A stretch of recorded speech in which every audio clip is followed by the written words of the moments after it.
The style of Nomadland reflects our main character Fern, the nomad of the open road. Her frame is rarely obstructed. Even in her tiny van, Vanguard, it feels like she isn't confined in any way. The camera constantly follows Fern throughout the movie, grounding us in her perspective. Parallel compositions of Fern being centered in long shots becomes a motif representing her solitude and her place in the world, anchoring us to her perspective while getting to take in the spaces she inhabits. Fern gets to exist like this, in the vast open spaces, unobstructed, with the only exceptions being the opening image and the very end when she revisits her old life, the stationary home she shared with her late husband. Then she gets to be framed within the frame, moving throughout the home, until finally going back into the open fields. Back on the road, concluding our movie. Casting Frances McDormand was no doubt one of the best creative decisions made for this movie. The rest of the characters are actual nomads, first-time actors, which were found along the journey of production. Chow has expressed that first-time actors carry a special energy with them, and her unobtrusive directing and small team let them be comfortable enough to display that magic on screen. Frances and the Nomads were not the only ones who were cast in this, but so was the weather. The DP Joshua James Richards made sure to capture the natural light of Fern's environment, so we are constantly being spoiled with the beautiful sunsets and moody skies. He would map out a campsite and place the actors where they could catch the most light, moving with Fern and positioning with the sun. As you can imagine with trying to film with only natural light, there's a lot of planning, adjusting, and scheduling involved. A lot of tiptoeing around the sun, trying to get the light just right. The weather doesn't really fit into the typical "the city is a character in itself" trope, but it does serve clear purposes. For example, we start with a frozen empire and end with a frozen empire, nicely bookending our story and making Empire a place quite literally frozen in time. Having Empire frozen for the ending wasn't actually in the plan originally, but a good example of how the filmmakers were constantly embracing changes.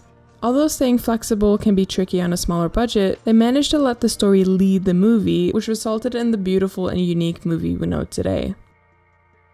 The sound design might not be the first thought that comes to mind when thinking of this movie, but it plays a key part in the film experience.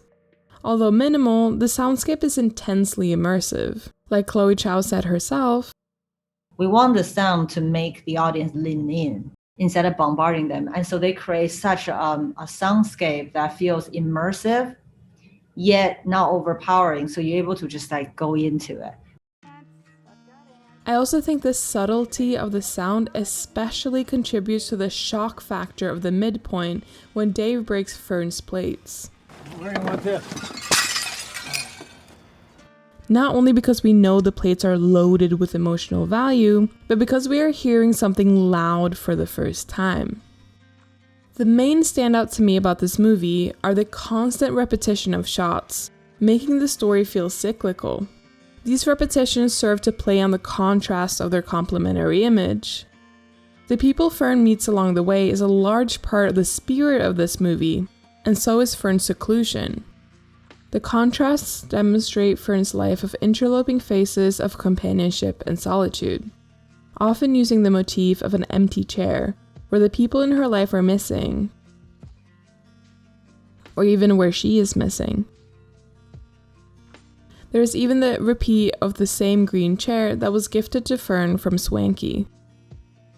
There are also repetitions that aren't as blatantly obvious, but it helps us to show the cyclical nature of Fern's life, how things are different but still the same. Just like most people, she has to work. She travels from place to place, picking up different jobs, wearing new uniforms, doing hard work. We see her on the road a lot, because she is on the road a lot. Seasons come and go. A year is marked by her wearing the same New Year tiara and taking the job at Amazon. We see her viewing pictures, remembering her old life, reminding us that she carries a past with her. The past comes with a lot of grief and is something that is often touched upon by the film. Sometime after the death of her husband, she goes to a training camp for nomads, where they have a bonfire, followed by a conversation about grief with the camp leader Bob. Near the end of this movie, when Swanky passes away, we again rejoin the campsite for a bonfire, following a conversation with Bob. The conversation with Bob is seemingly the same take, just broken up into two sections, one set slightly later, now with an even more vulnerable performance from Bob. This decision continues the now familiar rhythm of repetitions and makes the most of Bob Swell's performance. The beginning and ending of a film can be so powerful because if they are used correctly, they can represent the changes that has occurred from the opening image to the closing image. Like previously mentioned, the movie never really frames Fern except for the very first shot, hinting at the ending where she's also framed. When she returns to Empire, she is driving in the opposite direction. The only time during the whole runtime she drives on the left side of the road towards the camera, making for a stark contrast, letting us know the weight of her return. When she has gone through the house and is ready to leave it behind, she's back on the open road, on the right side, living in the now. I maybe spent too much of my life just remembering Bob. You know what I mean?